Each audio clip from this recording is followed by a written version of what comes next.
पुस्तकं प्रकाशित झालेली असून 3 चित्रपटांचं लेखन त्यांनी केले आहे। त्यांच्या नावावर अनेक राज्य राष्ट्रीय पुरस्कार आहेत। आज त्यांची 2 पुस्तकांचं प्रकाशन होत असून तिसऱ्या पुस्तकाच्या दुसऱ्या आवृत्तीचं प्रकाशन आता इथं होत आहे। यात पहिलं पुस्तक राष्ट्रीय शैक्षणिक धोरणात शिक्षकाची भूमिका हे आहे। यामध्ये राष्ट्रीय शैक्षणिक धोरणात नवीन अभ्यासक्रमात शिक्षकाची भूमिका काय असावी यावर लेखन केलेलं आहे। प्रत्यक्ष घटकाला हे पुस्तक उपयोगी आहे।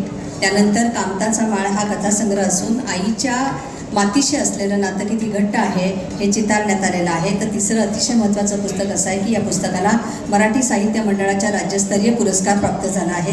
हे पुस्तक ऐतिहासिक सत्य घटनेवर आधारित असून विशेष म्हणजे आदरणीय प्रमोद हिंदूराव साहेब यांच्या सौभाग्यवती ज्योतिताई हिंदूराव यांचे आजोबा 1942च्या लढ्यामध्ये ब्रिटिशांबरोबर लढलेले व क्रांती लढ्यामध्ये अग्रेसर असलेले, त्यांच्या क्रांतिकार्यामुळे त्यांना सेनापती ही पदवी देण्यात आली होती।